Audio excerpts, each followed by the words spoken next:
फैले पूर्णतः नियमित प्रकृति के रूपों ने मनुष्य को सदा आकर्षित तथा चमत्कृत किया है। दूर दूर तक फैले आकाश में झिलमिलाते तारों को मनुष्य जिस पल देखता है, उसकी सोच, उसकी दृष्टि उसको रोजमर्रा की जटिल क्रियाओं से दूर ले जाती है। उसे लगता है कि कहीं एक संपूर्ण नया संसार उसकी प्रतीक्षा कर रहा है। सितारे उसे बुलाते हैं, उसकी जिज्ञासाओं को जगाते हैं। वह सोचता है कि हम कौन हैं, हमारे जीवन का उद्देश्य क्या है, हम किस स्थिति में हैं और हम क्या हो सकते थे। मानव रचना सृष्टि के विकास क्रम में उच्चतम सोपान है। विकास की प्रक्रिया में मानव चंद्रमा व मंगल तक पहुंच गया है, अर्थात उसने बौद्धिक और भौतिक विकास की ऊंचाइयों को तो प्राप्त किया है, परंतु उसकी मानसिक और आत्मिक चेतना कहीं पीछे छूट गई है।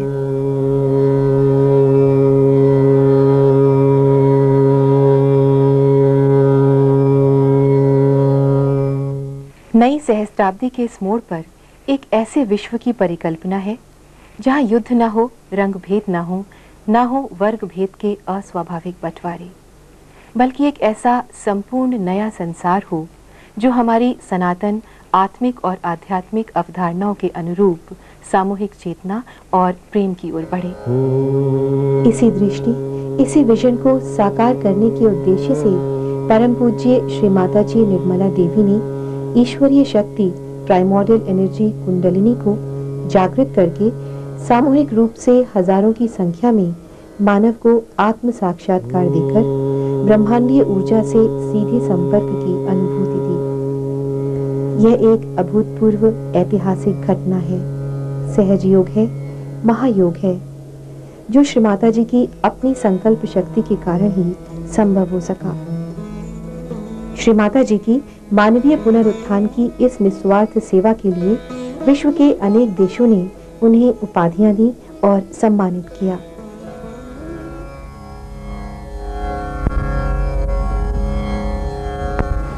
श्री माता जी एक ऐसा सार्वभौम व्यक्तित्व है जो प्रेम, सुहृदयता, आनंद, कांति, आधिपत्य, गरिमा, कोमलता, अश्रु, चिंता, मातृत्व, संकोचशीलता, विजय उल्लास, हंसी और सामान्य विनोदशीलता की गहन भावनाओं को प्रतिबिंबित करती हैं। श्री माता जी निर्मला देवी का जन्म 21 मार्च 1923 को मध्य भारत स्थित छिंदवाड़ा नामक स्थान पर हुआ। उनके पिता प्रसाद राव साल्वे विख्यात स्वतंत्रता सेनानी थे और केंद्रीय विधानसभा के सदस्य रहे थे। वह महाराष्ट्र के शासक शालिवाहन के वंशज थे। निर्मला की मां कार्लिनिया महान विदुषी महिला थीं। सर्वप्रिय निर्मला का बचपन खुशियों से परिपूर्ण था। उन्हें पशु पक्षियों और धरती मां से विशेष प्रेम था। पृथ्वी मां के स्पर्श का अनुभव करने के लिए वह जूते हाथ में लेकर नंगे पांव ही स्कूल जाया करती थी।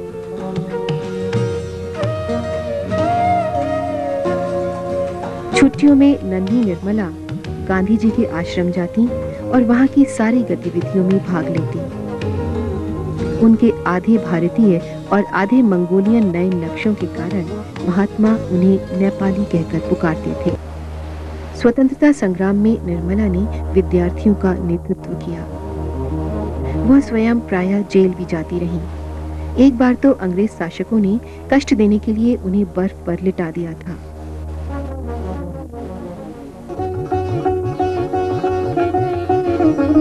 7 अप्रैल 1947 में युवा निर्मला का विवाह इंडियन सिविल सर्विस के अधिकारी श्री चंद्रिका प्रसाद श्रीवास्तव से हुआ। श्रीमती निर्मला देवी ने आदर्श पारिवारिक संबंध बनाए रखने को जीवन में सबसे अधिक महत्व दिया।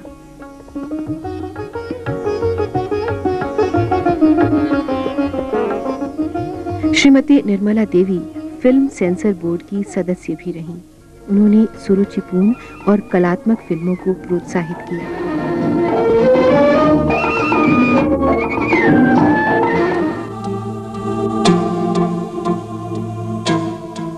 19 1960-70 का दशक ऐसा समय था जब पश्चिम में नए युग की युवा पीढ़ी ने झूठी स्वतंत्रता का दामन थाम लिया था। हिप्पी के रूप में वह कुछ खोज रहे थे।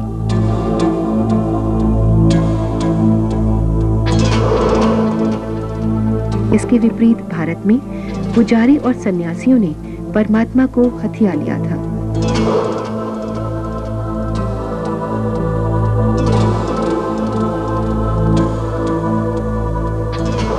श्री माता जी विचार मग्न थीं कि किस प्रकार गहन अंधकार के वातावरण में आधुनिक साधकों को सामूहिक रूप से आत्म साक्षात्कार देकर सत्य की अभिव्यक्ति की जाए।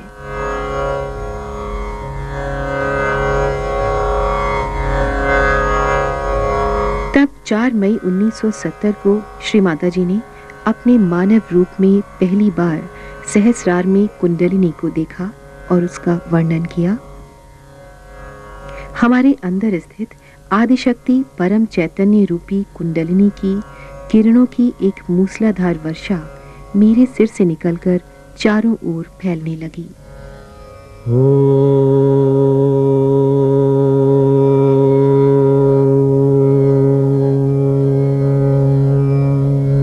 यह सहज योग का श्री गणेश था, जो मानव जाति का सृष्टा से सीधे योग का साधन बना। मानव सभ्यता के हजारों सालों में सुदीर्घ मंथन से हमें अकल्पनीय उपहार मिले। विज्ञान, प्रौद्योगिकी, संचार तंत्र, अंतरिक्ष की अनोखी यात्रा, परंतु साथ ही एक विष भी हमारे ऊपर व्याप्त हुआ, अभूतपूर्व विनाशकारी शस्त्रों का। प्रश्न ये उठता है कि मनुष्य का चरम उत्थान और संपूर्ण कल्याण किस में निर्भर है। श्री कृष्ण ने कहा है, योग क्षेमम वहाम्यम, यानी ईश्वर से योग में मनुष्य का संपूर्ण कल्याण निहित है। परंतु हम ये देखते हैं कि टेक्निकल एडवांसमेंट्स के साथ साथ हमारी आज की पीढ़ी आध्यात्म से दूर होती जा रही है।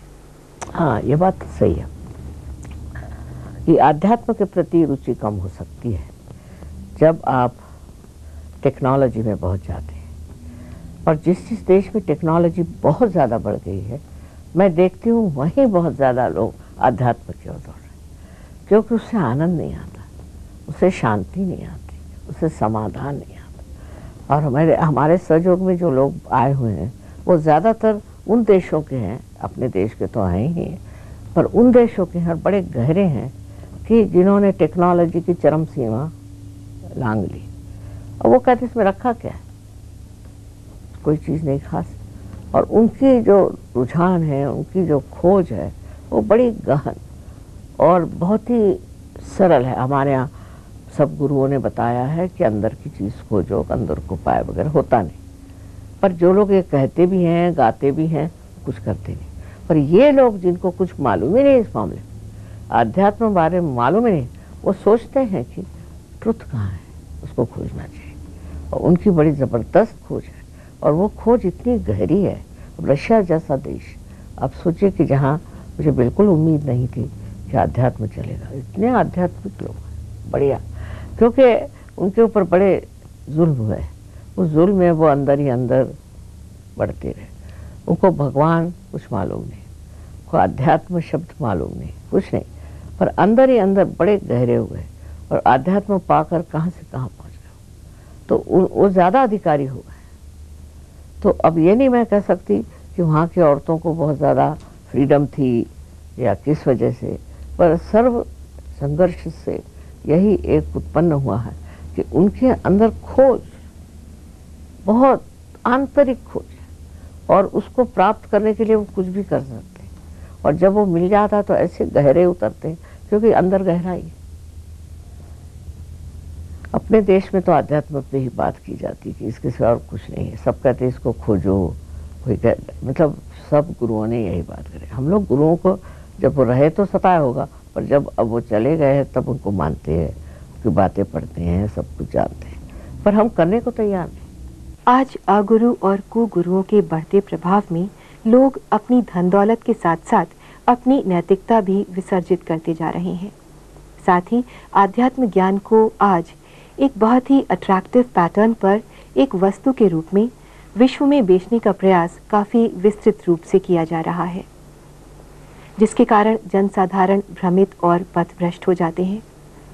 ऐसी विषम परिस्थिति में सहज योग द्वारा मानव जीवन में संपूर्ण बदलाव, टोटल ट्रांसफॉर्मेशन लाना कैसे संभव है? विदेश में इसलिए जाती हूँ कि वहाँ के लोगों को खोज है और इस खोज में ही वो लोग डूबे हुए हैं। इतने लोग खोज रहे हैं और वहाँ इस पर बहुत कुछ लिखा गया है। हमारे जो किताबें हैं उनको भी लोगों ने भाषांतरित कर लिया, ट्रांसलेट करके उसको पढ़ते हैं। आश्चर्य की बात है वो इतना संस्कृत भी पढ़ते, तो इतना कुछ मालूम है उन लोगों को। फिर यहाँ से कुछ गलत किस्म के गुरु पहुँच गए वहाँ, उन्होंने उनको पढ़ाना शुरू कर दिया, तो उनको वो चीज़ मिली नहीं, पैसे से बहुत ले लिए। उसके बाद जब हम पहुँचे तो वो हैरान हो गए कि ये तो अनुभूति देती हैं और इनमें पैसे में वगैरह कोई इंटरेस्ट नहीं। उससे ये लोग बड़े ही हमसे नज़दीक आ गए, क्योंकि छल कपट करके जो ये लोग करते हैं बातें और इस तरह से लोगों को बेवकूफ़ बनाते हैं अध्यात्म में, वो कितने दिन तक चल सकते हैं। लेकिन हमारे साथ जो एक बार जुट गए सो जुट गए। अब 30 साल से ये कार्य हम कर रहे हैं और ये लोग बहुत ही गहरे चले गए, इस खोज में बहुत गहरे चले गए। दूसरे ये कि इनको इनके घर से, समाज से प्यार का आभास भी नहीं हुआ, तो मुझे देख कर के उनको वो प्यार मिलने लग गया। उस प्यार से और वो प्लावित हो गए और एकदम बदल गए, इतने बदल गए कि अब आप सोचिए जर्मनी के लोग हैं, इतने प्यारे हो गए हैं, इतने स्वीट हो गए हैं और इतने दिल खोल करके बात अपनी करते हैं।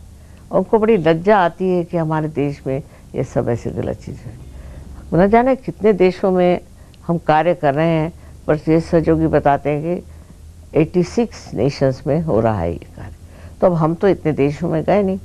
होता क्या है कि एक आदमी पार हो गया, वो सीख गया, 1 साल में वो एक्सपर्ट हो जाता है, फिर वो कहीं गया, फिर वो औरों को करता है। इस तरह से चीज़ बहुत बढ़ रही है और इतनी बढ़ गई है कि समझ में नहीं आता कि हम कैसे इन देशों में सब में जा सकते हैं। पर वो लोग आते हैं जहाँ भी हमारे प्रोग्राम होते हैं, तो ऐसे देशों में से जैसे कि बेनिन है, एक देश है उसका नाम है आइवरी कोस्ट, जहाँ के बिल्कुल बेचारे सारे मुसलमान हो गए थे।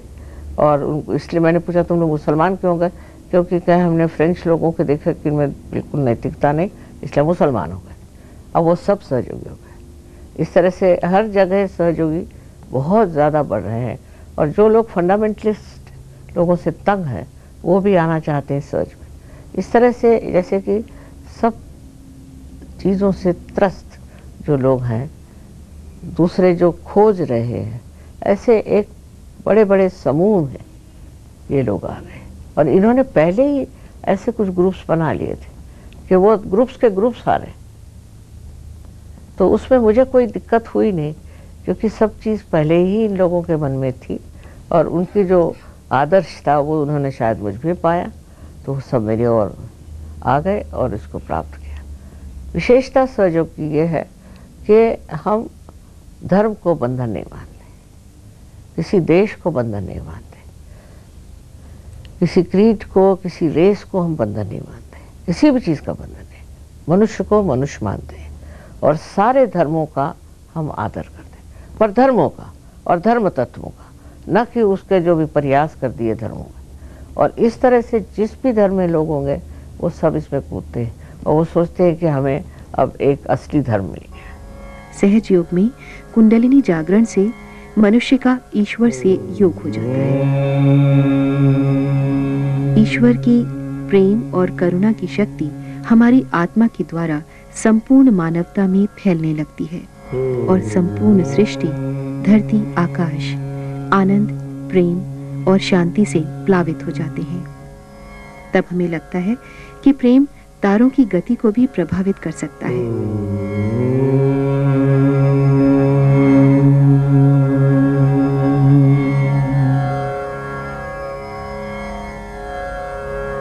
सामान्य धारणा के अनुसार योग या सहज योग अभी तक व्यष्टि यानी इंडिविजुअल के विशेष प्रयास जैसे कठिन तप तक ही सीमित था। आज आपके दिव्य मार्गदर्शन में यह कार्य समष्टि यानी सामूहिकता में हो रहा है। विश्व व्यापक स्तर पर जन साधारण तक यह कैसे कार्यान्वित हो सका है?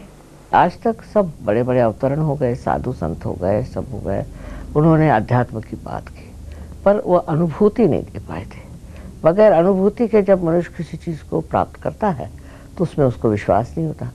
कुछ हमने काम तो ऐसा किया नहीं, सिर्फ ये कि हमने इस चीज़ की खोज लगाई कि अगर ये कार्य अनुभूति का अगर सामाजिक तरह से मास अगर हम कर सकें तो इसका असर ज़्यादा अच्छा होगा। कोई सी भी चीज़ एक व्यक्तिगत रूप से आप पाते हैं, समझ लीजिए आपने इलेक्ट्रिसिटी की खोज लगाई और उसको जब तक समाज के लिए उपयोग में नहीं आएगी तो वह व्यर्थ है। इसी प्रकार हमने ये सोचा कि जो हमें उपलब्धि सहयोग के बारे में हुई थी वो सामाजिक होना चाहिए, आमास होना चाहिए, सार्वत्रिक होना चाहिए, कहना चाहिए कि ये बिल्कुल सामूहिक कलेक्टिव होना चाहिए। उसके लिए हमने ज़रूर थोड़ी सी मेहनत करी। हमने मनुष्य की जो है अलग अलग गतिविधियाँ देखी और उसके चक्रों पर ध्यान दिया और देखा कि क्या बात है, क्यों नहीं हो सकता। उसके बाद वो जब हमने जान लिया कि इसके अंदर क्या क्या अड़चन है, मानव में कौन सी अड़चन है, जब वो हमने समझ लिया तो उसको किस तरह से पार करना चाहिए ये भी हमने प्रयत्न किया उसका। और 1970 को मई में हमने एक ऐसे आदमी को देखा कि जो लोगों को भ्रांति में डाल रहा था। तब हमने तय कर लिया कि ये अब करना चाहिए और उससे हमको इसकी जो प्रणाली है वो उसकी उपलब्धि हुई। तो उससे हम अब ये होता है कि मास रियलाइजेशन देना बहुत आसान हो गया। सृष्टा से हमारी एकाकारिता कराती है कुंडलिनी। कुंडलिनी परमात्मा की ही शक्ति है, संपूर्ण शक्ति, जो मनुष्य की रीढ़ की हड्डी के नीचे के तिकोने हिस्से सैक्रम बोन में 3.5 कुंडलों में विद्यमान रहती है। आत्म साक्षात्कारी गुरु या महापुरुष के संपर्क में आने पर यह कुंडलिनी शक्ति जागृत हो जाती है और मनुष्य के शरीर के 6 ऊर्जा केंद्रों यानी चक्रों के अंदर से निकलकर सर के ऊपरी भाग में स्थित 7वें चक्र को भेदकर सृष्टा से हमारी एकाकारिता करा देती है। यह एक सहज घटना है, एक जीवंत क्रिया है, मानव के आध्यात्मिक विकास की अंतिम अवस्था है, महायोग है, सहज योग है।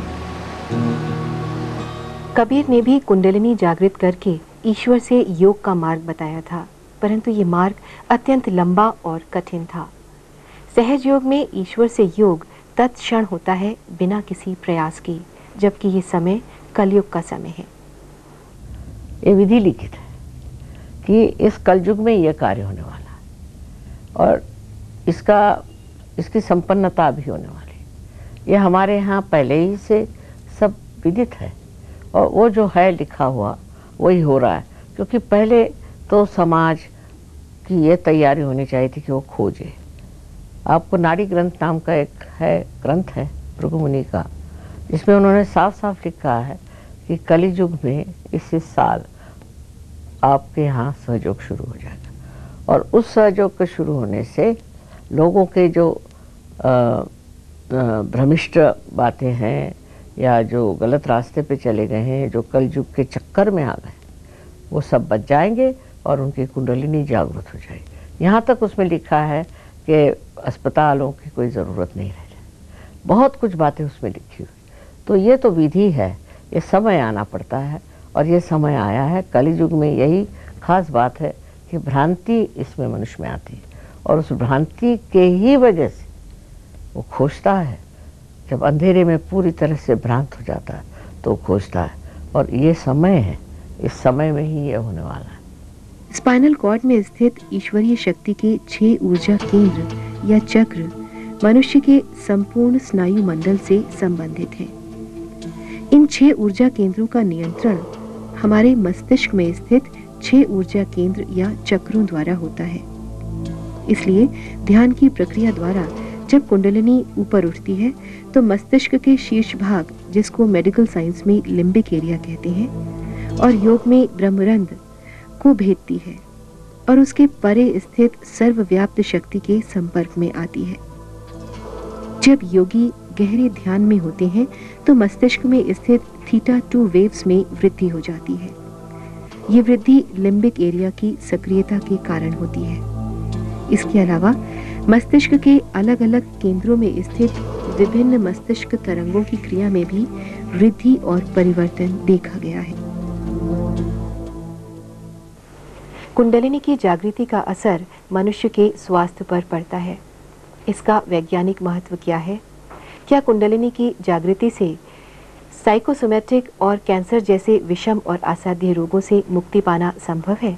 सहयोग से बहुतों की बीमारियां ठीक हो जाती हैं, क्योंकि ये जो चक्र है हमारे अंदर, इसी से हमारा शारीरिक, मानसिक, बौद्धिक और आध्यात्मिक संबंध है। जब हमारी कुंडलिनी जागरूक हो जाती है तो इन चक्रों को वो प्लावित करती, नरिश करती, उसके कारण उन चक्रों पे जो बीमारियां वो ठीक हो जाती।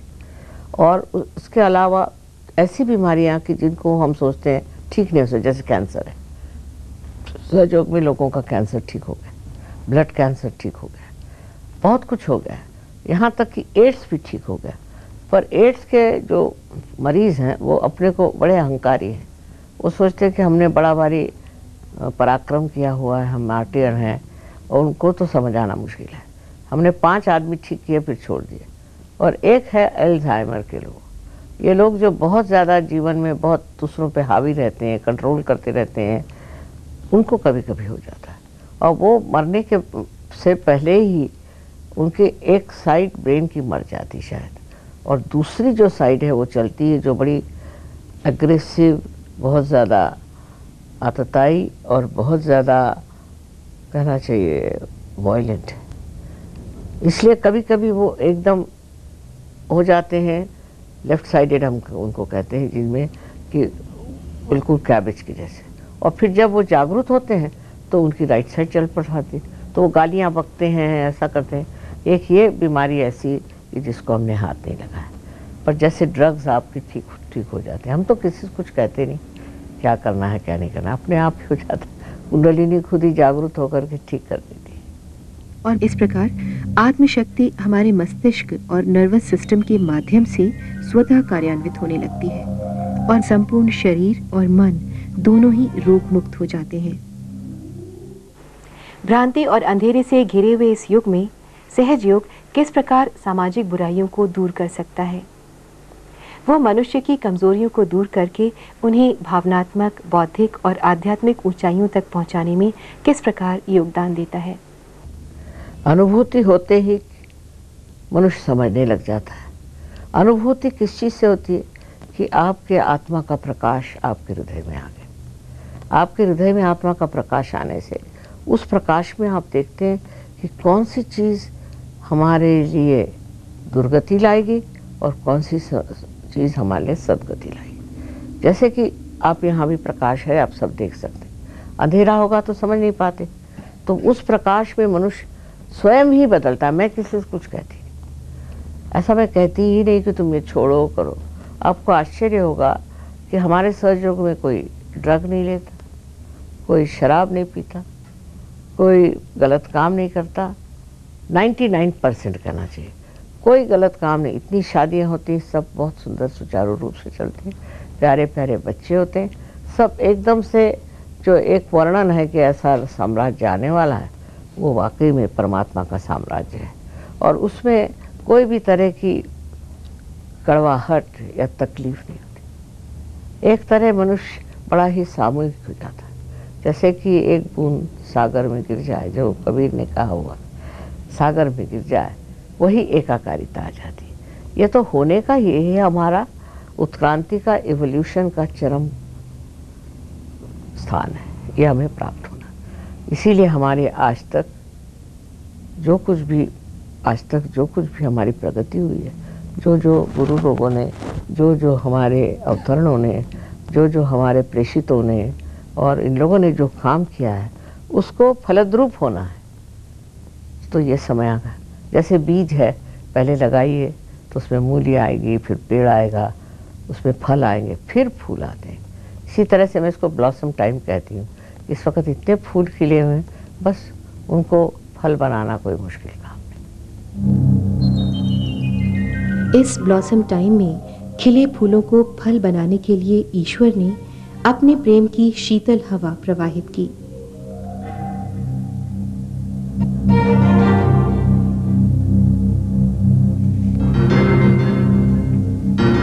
कुंडलिनी जब जागृत होकर ऊपर उठती है तो व्यक्ति अपने सिर के तालु भाग में, अपने हाथों की उंगलियों के टिप्स पर और उसके ऊपरी भाग में सहज ही ठंडी ठंडी शांत शीतल चैतन्य लहरियों के बहाव का अनुभव करने लगता है।